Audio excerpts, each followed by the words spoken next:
We're down to week 3, session 9. Short run tayo bago pumasok sa work. Let's go. 1K, zone 2. 2K, zone 2. Pasok tayo ng zone 3. Zone 3, heart rate zone, 70 to 80%.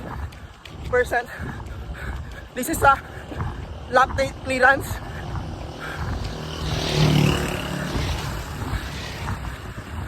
Kaya ko pa magsalita, pero uncomfortable at medyo mahirap huminga. Last 1K, last 400 meters, zone 3.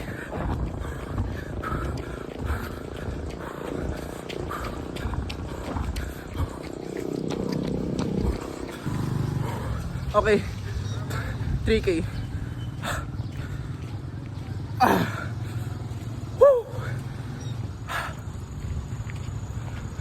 This is the last day of the month and the last sunrise of the month.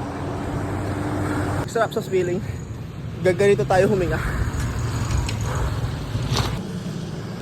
Na tinapos natin yung buwan that we are giving our effort. Finish the month strong. Have a good day, everyone.